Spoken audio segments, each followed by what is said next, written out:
Good morning, good afternoon, and welcome to Navigating the Future of SAF Pricing, which is sponsored by Johnson Matthey. So thank you to Johnson Matthey and thank you to all of you for joining us today. Here to explore SAF pricing, we've got a brilliant panel. Antoine Laborde, the Director of Fuel Procurement from Air France KLM, Paul Ticehurst, the Managing Director of Hycogen and FT Liquids at Johnson Matthey, Christopher Chapeau, the co-founder, president and CFO of DG Fuels, Keith Couch, Senior Director, Business Development and Integrated Projects at Honeywell, and the session is moderated by Tracy Sadowski, the founder of Stellar Strategic Consultants. So over the next 60 minutes, the panel will be exploring the technological innovations and market dynamics, the impact of SAF exports and legislation, and taking a look at the future outlook for pricing and project feasibility, as well as taking a few audience questions at the end. Before I get started, I do have just a few housekeeping notes. The session is being recorded and will be distributed to you once the webinar finishes. So of course, I encourage you to stick around and get that Q&A, but if you do have to leave, you won't miss out on the content. And there will be Q&A. So at the bottom of your screen, there should be a Q&A section. Please ask your questions in there and we will do our best to answer as many of them as we can. If you have any technical difficulties, please put those in the chat and I'll do my best to help as well. So to begin the session, we've got a short survey to gauge SAF project development over the next 12 months. In just a moment, I will get this up on screen for 30 seconds or so. And at the same time, we'll have a great introductory video to Johnson Matthey's FT cans technology, which I'll play you as you are all considering your answers. And then we will get started. So everybody should be getting access to the poll now. And I will start the video. Welcome. I'm Syngas 1.0, and I'm here to show you the future of air travel. FT Cans is a one-of-a-kind technology helping deliver sustainable aviation fuel from a variety of feedstocks.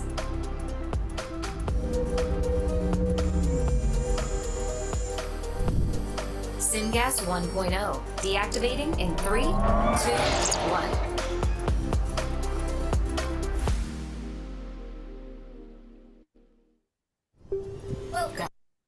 Fab. Thank you, everyone. I will leave that poll live, so if you want to continue answering throughout, then that's there for you. But without further ado, I'm going to hand over to Tracy and the rest of our brilliant panel for getting into the real content. So thank you. All right. Thanks, everyone, and welcome. We're going to start with the introduction on SAF pricing. And the first question about the airlines industry's commitment to SAF and expectations for price stability. We're going to pass it over to Antoine to talk about his perspective from Air France. Hello, everyone. First, I would like to say that it makes no doubt today for the entire airline industry that SAF is a key solution on mid and long term to turn the aviation industry into a more sustainable model. According to IATA, we have 60 to 70% of the decarbonization effort that will come from SAF in the coming 20 to 30 years. What are the main advantages of SAF? It's a drop-in fuel, so it doesn't require a new engine or new aircraft, and it can save up to 90% of net CO2 emissions, even more if we add some carbon capture in the process. And SAF even have some positive side effect to the air quality or the formation of contrails, for instance. And basically, these advantages are well understood worldwide. The International Civil Aviation Organization, I keep having this project poll coming in, have set an objective of 5% reduction of CO2 emissions due to SAF in 2030. The EU have mandates starting next year with 2% of SAF, 6% in 2030, and 20% in 2035. UK, Japan, Singapore are putting also some similar measures. And the US, of course, have their SAF Grand Challenge. So is everything perfect? Obviously not. First issue is the cost of SAF. Without incentives, it can cost to produce SAF 2 to 7 times the cost of jet fuel. And as you may know, jet fuel is today 20 to 30% of the total cost of an airline. And airlines have small margins. So it's the how to finance SAF and how to reach an affordable price for off-takers is of course key. And the second point I would like to make as an introduction is that of course the second issue that we have is lack of production. Although I'm quite confident that we will be able to reach the global demand before 2030. But if you want to go beyond, we need to go beyond HEFA. We need to produce advanced biofuel, e-fuels. And today, even if there are lots of projects, there are still not much production. So we do need that the energy industry transform in order for us to meet our SAF targets. Well, thank you for that. So you mentioned about production coming online, and I'm going to pass it over to Chris Capu from DG Fuels. Can you share how you answered the poll question and talk a little bit more about DG Fuels first thing, and then second, talk about your partnership with Johnson Matthey? Great. Yeah, thanks, Tracy. The topic of SAF pricing is really near and dear to our hearts. It's kind of a fascinating question because the demand for SAF and the need for SAF is so large, and the amount of SAF that's available today is so small that there's no sort of functioning market. You can't look at a Bloomberg screen and see what SAF costs for November delivery, for example. Someday there will be, and it'll be very nuanced depending on CI score and perhaps a particular pathway. But today, SAF pricing is really a function of SAF cost of production. So just stepping back, if you don't know our company, haven't heard of us, company's called DG Fuels. There's a core group of people who've been working for about 14 years, putting together what appears to be a very, very robust system in conjunction with Johnson Matthey and Honeywell, for that matter, too, our key technology supplier partners. But so our system is a little bit of a hybrid. We take green hydrogen or blue hydrogen, depending on the particular location, and we match it up with carbon monoxide from gasifying agricultural waste, or in some cases timber waste, to make the syngas that then runs through the Johnson Matthey system and then gets upgraded with the Honeywell UOP upgrader. We've been working on the system for a long time, but from day one, at least day one from my involvement, we had a very strong philosophy, which was we really feel the need to be the low-cost producer of SAF. And there's not a lot of public information out there, so we don't know it to a moral certainty. We suspect that we either are the low-cost producer or are very close. So I think the strategy has always been to find a way, and you find a system that's so unbelievably efficient, and our costs are low enough that we can turn around and sell SAF to airlines at a price that where they see value. I mean, Antoine really sort of pointed it out already. Airlines are very sensitive to the cost of basically all costs, but particularly fuel. And SAF, always comes at a premium to Jet A, so it's a sensitive topic. But if you can make it cheap enough so that you can sell it to airlines at a price that is attractive to them. And by the way, the prices that we've negotiated are not 2 to 7 times Jet A. Sometimes they're sort of much closer to parity with Jet A. But all of that, of course, you have to do in a way that where you result with the result is that you have enough return on investment to equity that we can go out and attract this massive amount of capital that we need to do the projects in the first place. So that's the strategy. That's our system. Our first plant is intended to be in the United States, in Louisiana. We've identified 10 other sites in the United States for future expansion. But, we do have, our patents are filed in multiple countries, all the logical places around the world. We do have the ability to expand, I think, in Asia and Europe and other places. It's just right now, the tailwinds that are so helpful, all the incentives that are available in the US just makes it so easy to produce in the US. Our typical plant would make between 180 and 190 million gallons a year. Put that into context, I think in all of 2023, there might have been 150 million gallons of SAF that was delivered worldwide. And that's against, maybe 93, 94 billion gallons of jet fuel sort of demand, right? So it's a tiny fraction of 1% today of the entire potential demand. And so that's our system, that's our philosophy. It's a pleasure to participate in the panel today and look forward to other questions and the Q&A.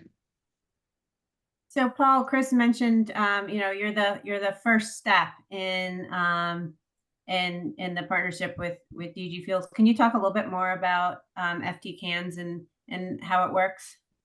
Yeah, so I think actually what I'd like to focus on, as Chris was saying, the way to get to good pricing is to get to the lowest overall cost. And I think that's where FT cans technology really helps. And when we look at the situation, we really think that there are three key ways to get to the lowest cost. That is being able to use a really diverse feedstock, minimizing capex investment, and eliminating scale-up risk. So if we take those in order, why diverse feedstocks? Well, what do they drive out costs? Well, ultimately, you can then, by having diverse feedstocks, you can create competition for the feedstock. It also enables you to use local feedstocks, which obviously avoids inbound logistics cost, but also from an LCA perspective, avoids inbound logistics emissions. And the FT cans technology can be fed by syngas from either gasification of municipal solid waste or waste biomass in the case of DG Fuels. But again, as Chris mentioned, we can also use carbon dioxide plus hydrogen and our hydrogen technology to produce syngas that way. So when we look at capex, the benefits of having low capex are obviously less capital to raise in the first place, but also it means you're going to get to higher returns for the same pricing. And the revolutionary cans carriers combined with the improved catalyst formulation result in much higher productivity. We're actually able to achieve 3 times the production from the same reactor size. Much easier manufacturing of vessels. We only need about 5% of the tubes compared to conventional reactors. And that overall results in about a 50% reduction in the unit of the capex for the FT unit. And then the final one, as I said, was reduced scale-up risks. So the benefits there are ultimately when anyone's looking at these projects, they're looking at the overall risk profile for that project. So if you can eliminate scale-up risk, then you help the overall risk profile. And that obviously also increases the bankability. And with FT cans, it's a fixed bed technology. So that means if we can prove it on a single tube, it applies to all tubes. So it's not a scale-up risk per se, it's actually a scale-out risk. So for example, we're going to be using the same cans, the same tubes for the Repsol and Aramco Cincadia project in Spain, and for the DG Fuels project, even though the DG Fuels project in Louisiana is almost 200 times larger than the Cincadia project. We just need more tubes and more cans. So we think that's the way to get to the lowest cost. Thanks. Keith, passing it on to you. Can you talk about the latest technological advancements in SAF production and talking about how Honeywell's innovations have lowered costs and increased scalability? Absolutely. Dovetailing on what Paul talked about, one of the biggest issues is how do you get all the different feedstocks into the different technologies? And what I love about SAF as an industry that's just starting to really emerge, it's not locked into the conventional, hey, we got a crude unit, we got a vacuum unit, we have a hydrocracker for diesel, an FCC for gasoline, and the rest of it's pretty much the same. Now you're looking at really different technologies that apply for different regions, different municipalities, different places within just the United States geographies alone, or the European geographies alone. I love the municipal solid waste. I love things like crop wastes. I love things like timber wastes. And all of those can coexist in very few places, but they have much larger applications depending on where you go in the world. And what that really drives us to is there's not one solution. There's an embodiment of solutions. We started out this journey when we went into green diesels and biodiesels with things like eco-fining, where we take fats, oils, and greases, the HEFA feedstocks, and we convert them. And I think one of the fundamental realities is we've licensed over 55 of those. How many of them are actually going to move forward? How many of them are actually going to get to FID because they just don't have access to the feedstocks? So we increase the cost of the technology a bit, but we also broaden the available feedstocks that go onto it. And I see SAF as being a generation of one technology leading to the next, leading to the next. We've licensed 4 ethanol to jet projects, 1 methanol to jet project. Those are a lot more expensive than a Fischer-Tropsch route, but the folks have the feedstocks available in very specific applications where that makes sense for them. One of the process technologies that just has scale can be in pretty much in any geography in the world. Again, Paul, the municipal solid waste and what Chris is looking at on being able to apply that for GG fuels. It's a solid technology built in the 20s originally that's been improved across time. It's got scale and accessibility to feedstocks. We're very, very proud and happy to be part of that in the Fischer-Tropsch hydroprocessing piece and being able to address the final endpoint and flow properties of that material. Why SAF for me really makes a lot of sense also is when I look at decarbonization in fossil, we used to be able to move things between gasoline to diesel or diesel to gasoline or both of those into jet. And when you look at the volumes that are required in asset rationalizations, there is no movement to be able to really drive an industry. It's causing shuttering and closures of existing assets. Jet is one of scale where renewable applications can actually have a large portion of the overall product, of the overall market. So when I look at where is to put it, diesel, can we do it? Sure, we can do it. We're seeing the eco-fining units that were originally made for diesel now moving into SAF because it is a market that can be satisfied. It is a market where we can have an appropriate scale and make a larger impact faster. All right. With that, we're going to move on to our next section, which is the impact of SAF export and legislation. And we're going to go back to Antoine. Can you talk about the importance of stable government support to ensure the competitiveness of SAF against fossil fuels and to maintain investor confidence? Yeah, of course. For an airline as Air France KLM, we fly to and from most airports around the world. It would make sense to burn SAF close to where it's produced. If Brazil has interesting SAF production out of sugarcane residues, for instance, bagasse, it would make sense to have it delivered in Rio or São Paulo to an Air France or KL flight. The impact on the environment is exactly the same if it's flown from Brazil, Singapore, or Paris. But because of the legal framework different in every country, if we want this SAF to be used for the Japanese mandate, it needs to be flown from Japan. If you want to use the California state aids, it needs to be used in California, and the same in Europe for the Refuel EU program. It needs specific certification and it needs to be used in the EU. And even within Europe, as Air France KLM, we will not gain the same support incentives depending on the airport where the SAF is used. Of course, in the industry, we are working on a book and claim systems, being able to burn SAF in a place and use it in a different place or claim it in another place, but today it is not in place. And I think it also makes sense as we start this industry to try to make it real, to have a real link between what you buy and what you burn.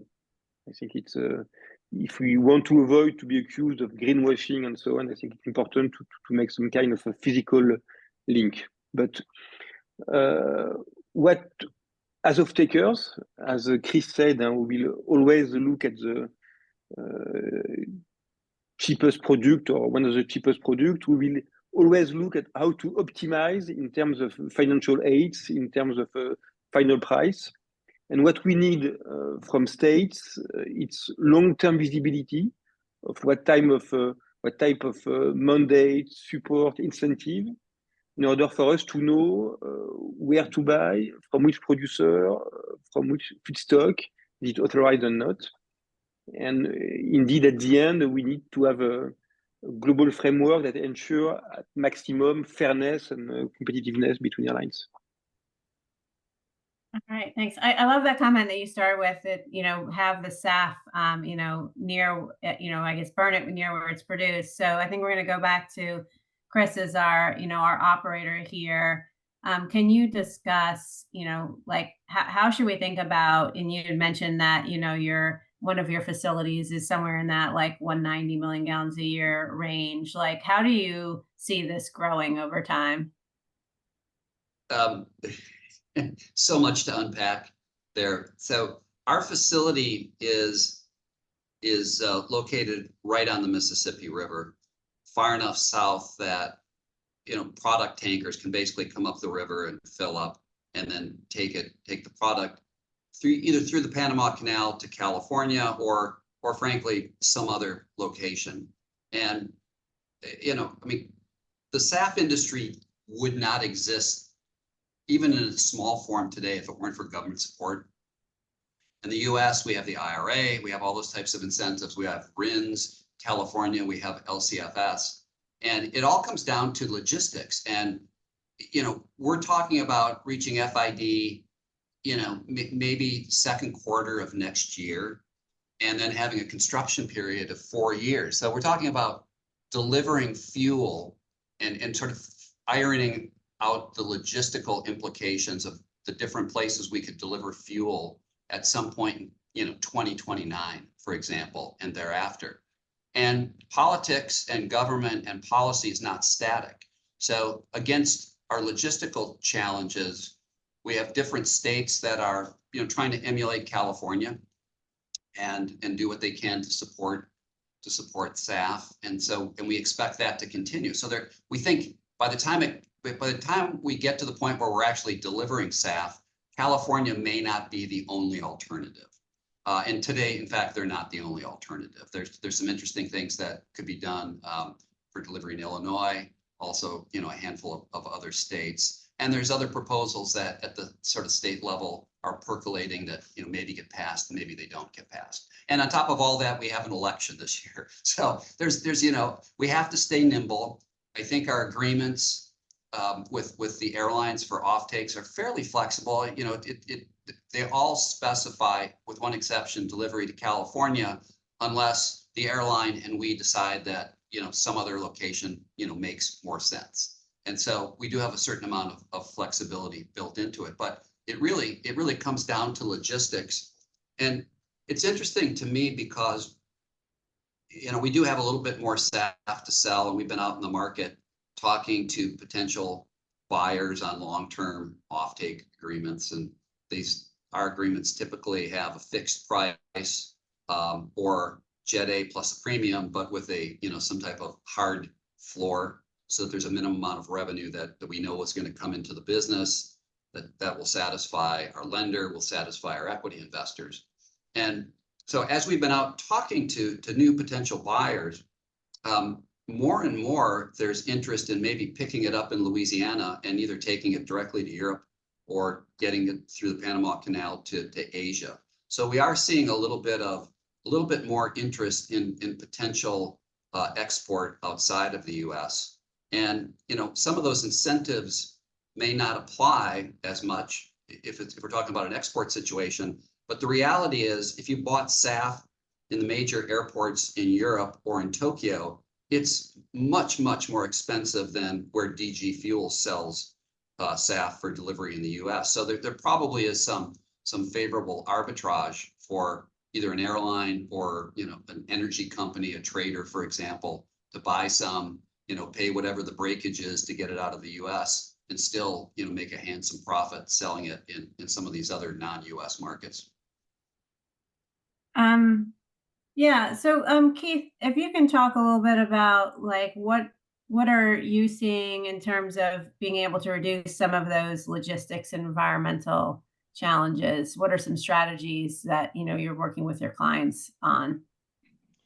You know, anytime we get into a conversation on efficiencies, which is always part of these projects, we talk about what do they want to achieve on efficiencies? People come and say, I want to have the most efficient process. I want to have the most efficient business model. And it really comes down to 6 fundamental efficiencies.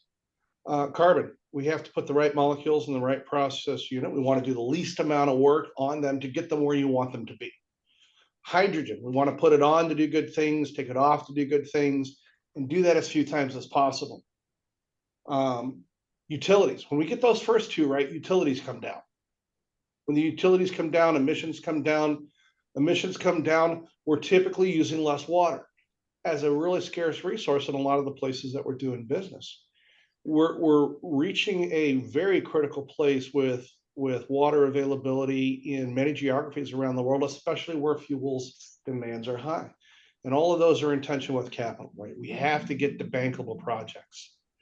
What Chris mentioned earlier on, we can have a want for all those efficiencies, but if we don't have the right government support, SAF doesn't go anywhere. Biodiesel doesn't go anywhere.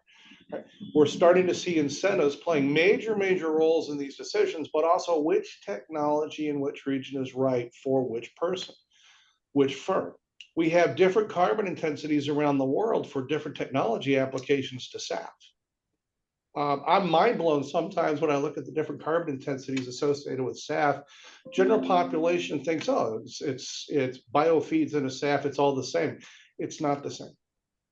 Right? And when we talk about places like the Middle East being directed to the point where they have to have SAF if they want to fly into and out of Europe, and you realize not a lot of biofeedstocks in the Middle East.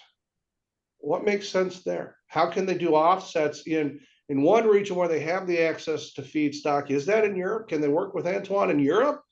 Or are they going to have to produce it and use it inside of the Middle East for planes that are going back to Europe? So we help customers a lot with understanding the different supply chains and the logistics and the impact it's going to have on not just the CI benefits of that biofuels, of that SAF, but also what's the right technology at the lowest cost to be able to make that aligned with the incentives on the cost for value. What do the incentives need to be in regions to be able to support that level of investment? So we're doing a lot of work with an outreach to different governments to help them understand what is the effective support they need if they really want to drive a free market incentive into some of those areas. Oh yeah, very insightful. So, Paul, if you can expand on that a little bit more, and how are you, I guess, doing similar things? And I like the word that Keith used about outreach to governments. How do you prevent some of the unintended consequences of maybe a well-meaning legislation that probably is not the right match of, say, feedstocks and technology? You're on mute, by the way. There was always going to be one, right? So I think that's a really good point. So I think it's worth sometimes taking a step back and say, why are we talking about SAF? Because ultimately what we're trying to get to is sustainable aviation, right? At the lowest overall cost. So when we're thinking about environmental benefits, there are the other environmental benefits of SAF over other routes towards sustainable aviation are the ability to reuse all the existing supply chain and infrastructure that's already there. So that includes all the planes that are already in service, all the airports, all their filling stations, et cetera, et cetera. So we're actually following one of the key R's of sustainability, which is to reuse. And of course, this then drastically reduces the overall financial and environmental cost of that move to sustainable aviation. Now, as a few people have mentioned, this legislation isn't aligned all across the world. And so I think, as Anton mentioned, there is the potential for us to make SAF in a region where it's the lowest cost from a financial and environmental perspective, but it's not got the required incentive. So I guess from our side, and as Chris was mentioning, ultimately global trade rules should apply. You can move this to wherever you're going to get the best price, but overall the carbon emissions need to be, including that transport, need to be considered. So when we look at this, we're looking at the overall life cycle and understanding that, and ultimately, when we're thinking about legislation, the purpose of sustainable aviation fuel is to get to reduce the carbon intensity. So we think it's really critical that the rewards should be around how associated with reducing the carbon intensity, and with that in mind, when we're thinking about our technologies, we're always thinking about maximizing the use of the precious carbon molecules that are in the feedstock, because there is a significant cost associated with getting each of those molecules. And so we do make our technology as efficient as possible. And then also, we're working with our customers like DG Fuels and other collaborators across the entire supply chain just to get those synergies and reduce the overall carbon intensity across the entire process, and again, maximize the use of those precious carbon molecules. So I think, we are in an imperfect world where governments aren't aligned, but I think what we're trying to do is still make the best of that and make sure that the SAF is produced.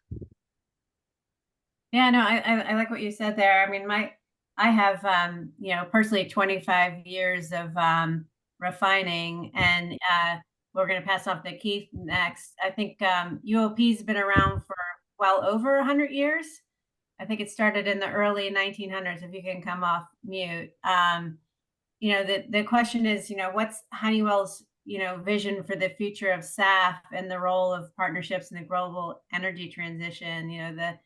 Honeywell's first license was in 2015-ish, something like that. Like, it's the blink of an eye, in terms of Honeywell. So what, given that we're just, let's say 10 years in, where you think we're going with this?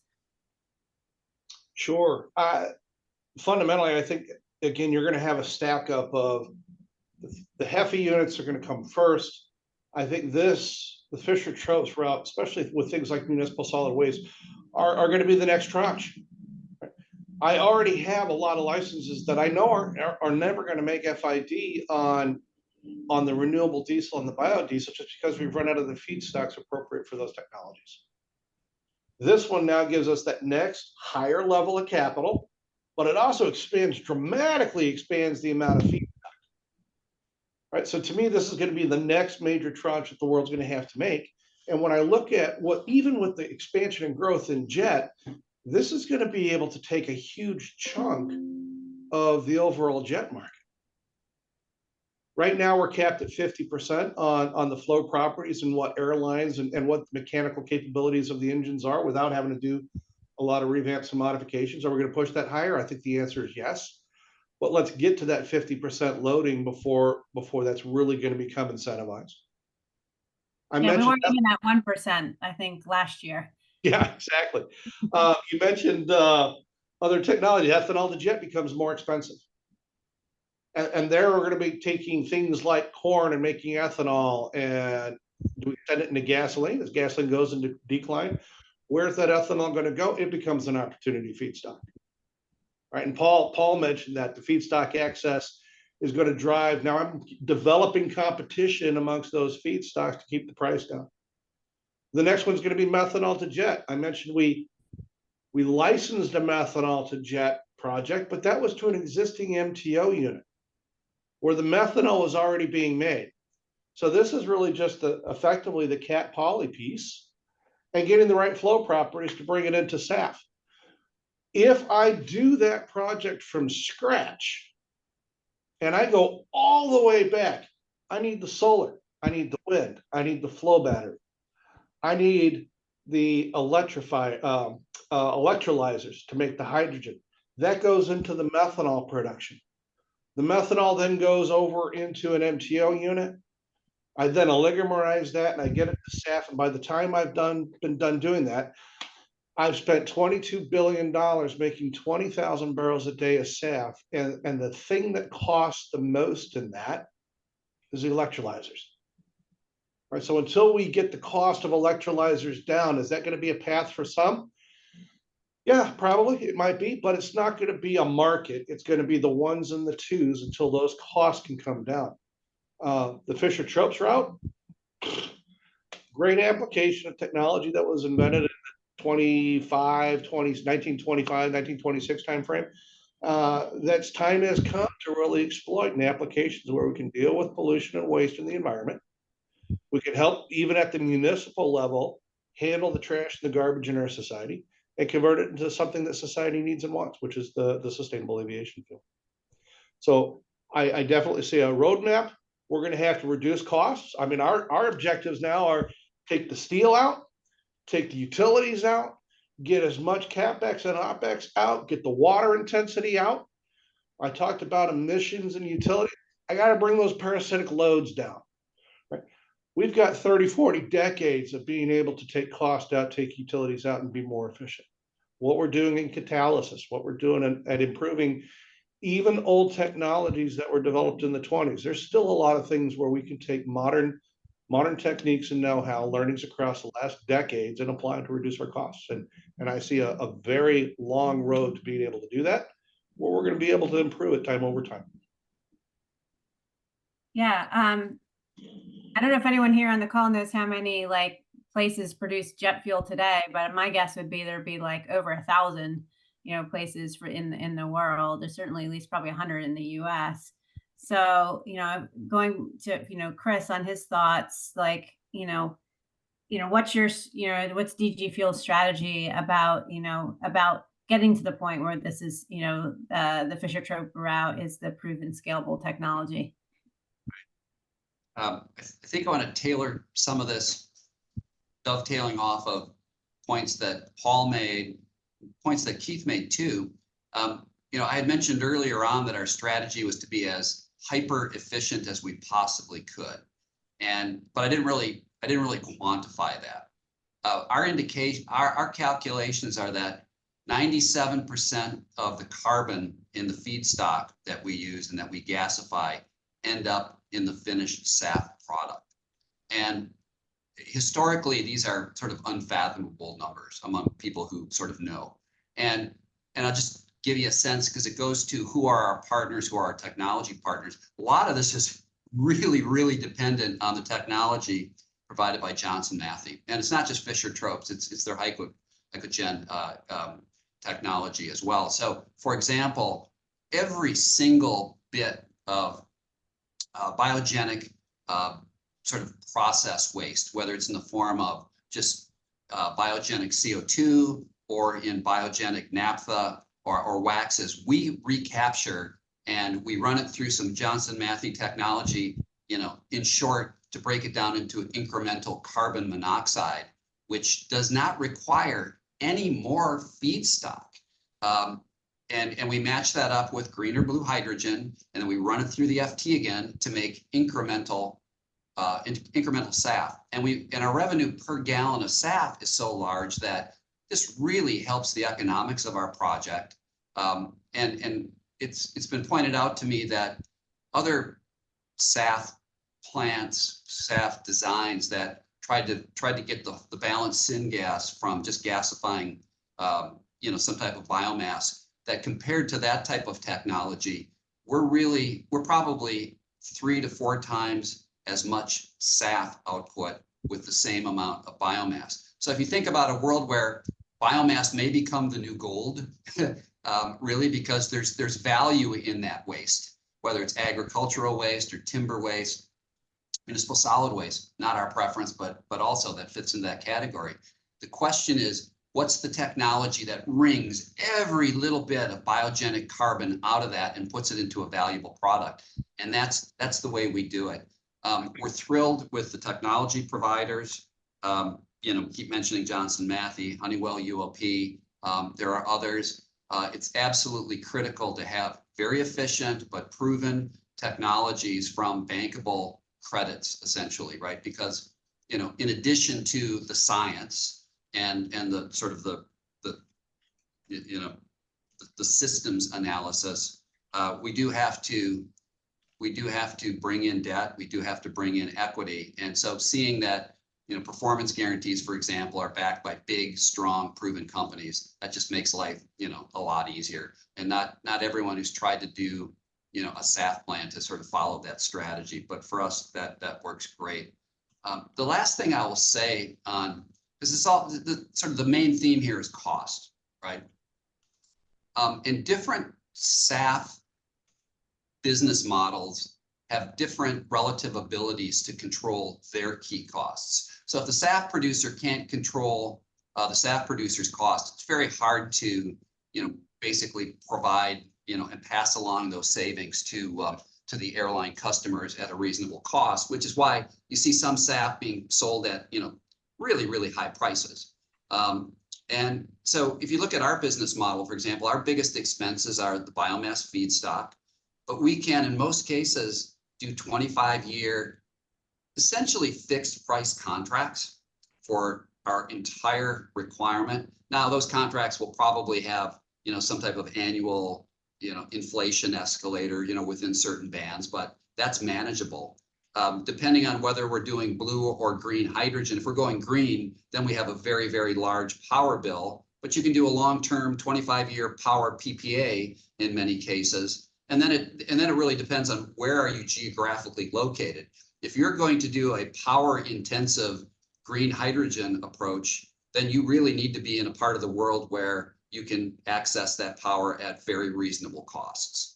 You know, otherwise it becomes prohibitively expensive. Again, got to keep our costs down to be able to make a product that we can sell to the airlines at a price that they'll accept. You know, with the blue hydrogen, it's you know, some advantages, disadvantages. We do have a natural gas cost, but again, we're located in a part of the world where natural gas is plentiful and relatively inexpensive. Couldn't do this in many other locations. Also, we have to be in a part of the world where we can access carbon sequestration. So, you know, each business model, each system design is slightly different, and even an identical business model is gonna play out in terms of cost containment. It's going to play out a little bit differently depending on geographical location. So I just wanted to add that because I think that's a huge part of being able to do SAF, you know, economically efficiently as well as sort of process efficiency. So Antoine, if you can talk about how you're working with the technology providers and, you know, product developers to you know, increase the amount of SAF supply for Air France. Sure. At Air France KLM today, as you may know, we are the first buyer of SAF in the world. We in 2022, I think we bought 17% of the total SAF production in the world, 16% in 2023, and we also have ambitious objectives of SAF, 10% of SAF in 2030. We are not the only airlines to have such an objective, and globally the airline industry is really moving into SAF, and such objective it's of course higher than the European mandates, for instance. And what we want to do and what we are ready to do is to commit to long-term contracts and to put long-term deals with SAF producers for our future needs.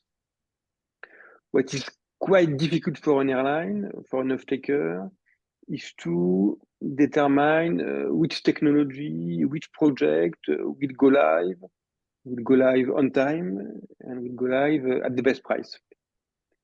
And currently what we do, we try to have a large portfolio of projects. Chris, with DigiFuel, is part of this portfolio of projects that we like, that we follow, and where we sign deals. But as I said before, if we need to have 10% of SAF in 2030, it's roughly 1 million ton of SAF. So we'll let you do the conversion into US gallons, but it's important. And of course, what we're also working on is how to finance this overcost SAF. And I'm going to be honest here. We haven't solved yet this SAF complex equation of production, price, and financement, but we are working on it. So we're gonna move into closing remarks, but then also Q&A. So if we don't get to your question, we've agreed that we'll reach out to you afterwards. So keep the questions coming. I see there's a question in the chat about, is there a roadmap to get to 100% SAF? And then in some of the question answers I've been reading through, people are saying, how about this feedstock? How about that feedstock? So Paul, if you could talk to, I've seen some questions about plastics. I've seen some questions about, other waste streams. Can you talk about some of the things you're working on to, let's say, we'll start with plastics, and then you can add in some other ones in there. Okay, so the FT cans technology is based on syngas. So if you can gasify it and produce syngas, so produce carbon monoxide and hydrogen, then we can convert that into FT liquids, and then Keith and UOP can upgrade that into SAF. So the feedstock, the solid feedstock is whatever can be gasified can be used. I think when it comes to things like plastics, you need to think about, obviously we should be reducing as much as possible. We should be recycling as much as possible. And the thing that gets gasified should only be the stuff that you can't really do anything else with. So we wouldn't look to preferentially gasify things like plastics. And the other thing you'd have to look at is the legislation. So a lot of the legislations talk about sustainable aviation fuel being focused around the biogenic content of the feedstock. So if it's a pure plastic feedstock, that has no biogenic content. So you're not going to get the sort of incentives that people are looking for under the current legislation. Now, legislation may change, but where we are today, it wouldn't be the right way to go. Now, municipal solid waste is, of course, not just plastic. It's a mixture of many different materials, some of which are biogenic. And that's not just paper and cardboard and food, but it's things like clothing is regarded as biogenic because it's obviously cotton, etc., is a that sort of material. So you've got to look at the feedstock, and then you've got to understand the legislation and how it will treat that feedstock. But you can gasify it, we can turn it into FT liquids, and Keith can turn it into SAF. Yeah. So Keith, can I go back to your comment about like the outreach to governments? Sure. And I guess expand upon the, I hear from my clients about, the holy grail are the e-fuels, the municipal solid waste, and probably less so plastics. But what are you seeing from your side? So fundamentally, if we look at today's technologies, you have just a huge waterfall chart of different technologies, the cost of production, the CapEx, the OpEx. So it's very, very clear which technology is the lowest CapEx, the lowest OpEx, and should be the next one to go. Now we have to pervert that cascade with what are the government incentives for each? Right? Because those provide a discount for some technologies, they provide a premium for other technologies. And I'm loving watching some of the incentives for green diesel or biodiesel versus SAF. Because now we've actually got conflicts between the government incentives in different regions, and sometimes even worse in the same regions, where you had one political action trying to promote an agenda in one place, one political action promoting a different incentive in the same geography, and it's mind-numbing. So we have to really educate government officials to say, hey, I'm not going to debate the societal drive to do things in green, sustainable renewables. Whether you believe in the anthropogenic climate change or not, we're still being more efficient. We're still driving pollution down. We're still doing things that are better for society. Now the question is, where do you want those to manifest? how do you want them to manifest? I keep getting back to a comment that Paul said earlier that is just echoing in my ears. A lot of the questions on how far can you go? If HEFA is more efficient, why do you go to next? And the reality is none of these feedstocks at economically viable scales have a low enough cost to drive a bankable project. When we started looking at plastic circularity, we started as an industry with recyclers saying, hey, take our plastic, use this, $15 a ton, a metric ton. Now, if you want to do a plastic circularity project, the opening cost from the recyclers is about $120 a ton. Why? Because it's not a commodity. HEFA, is that a lower route? Yeah. One of the questions is, if it's a lower route and it's so available, why don't we do that? Because it's not available. I don't want to say we've exhausted those feed supply chains, but the United States in its entirety generates about 19,000 barrels a day of used cooking oil. If you double your consumption of fried foods, you might get that to close to 40. A world scale hydrocracker for making jet is 60,000 barrels a day. Right? So when you look at the scale of what it takes to economically operate a large industrial process, I've got to drive feed. I've got to drive competition in the feedstock markets. Where I love this one is municipal solid waste is a great way to do it. It's trash. It's sitting there. It's in a landfill. Why not take opportunity of it? Now let's get into a conversation of what should that feedstock cost be. We talk about things like, there was a question on pink hydrogen. Love that question.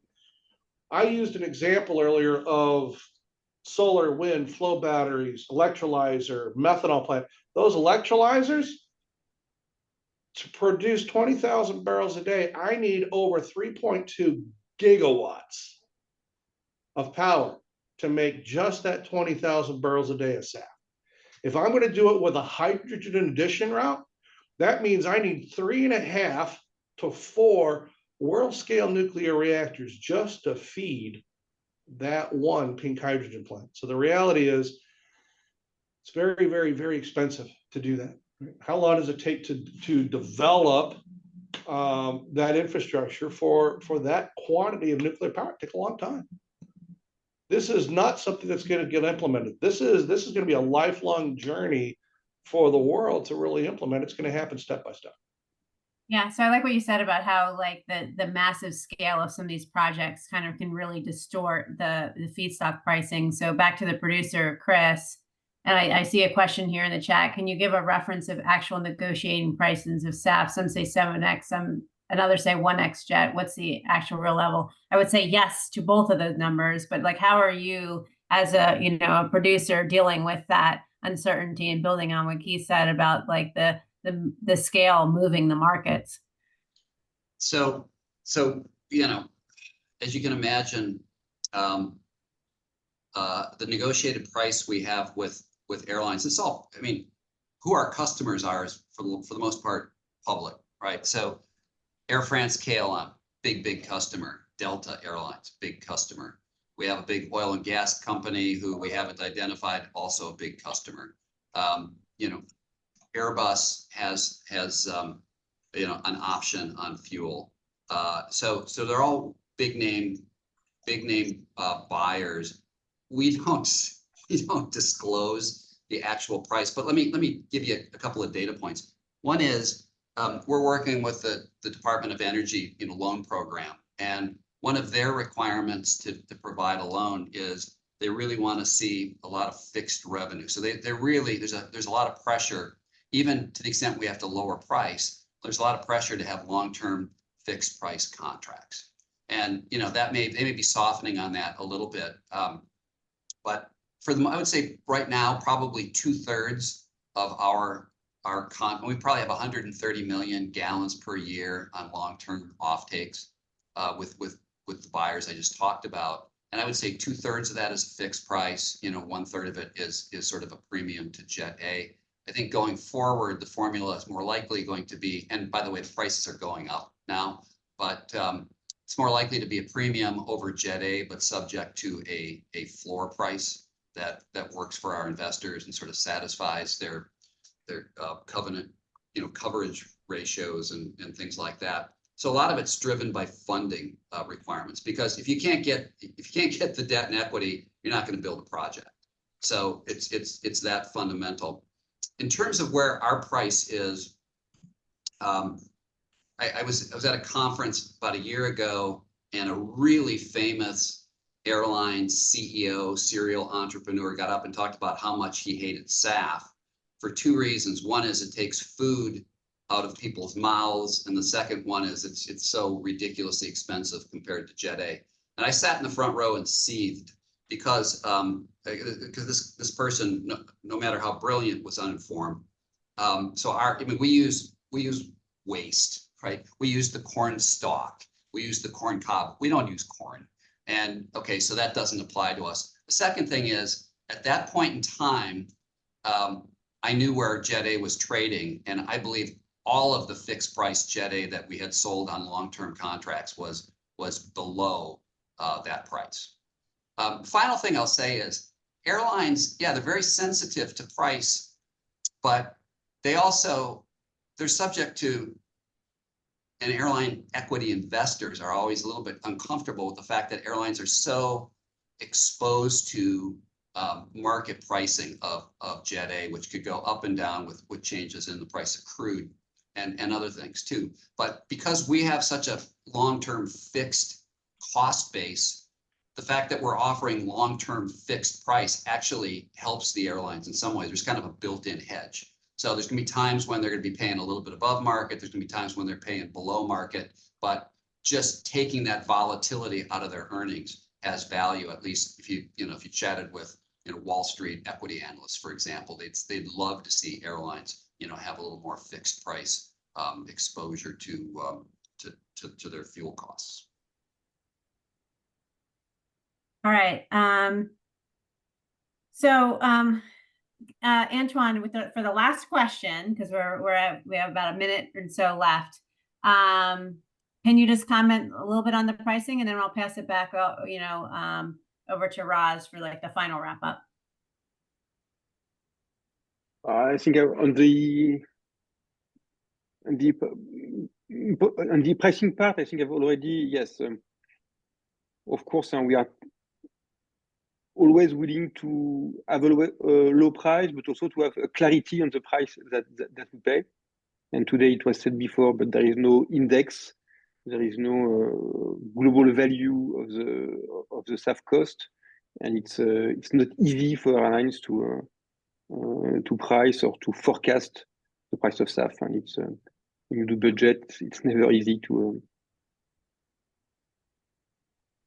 Yeah. So just to wrap up. So I mean, I think what I've learned, and some of the in talking with the panelists, is that even to get to say 10% of SAF and jet, we're going to need all these technologies everywhere, with whatever the best fits are for wherever in the world they are, and whatever location, whatever their weather is, whatever feedstocks they have.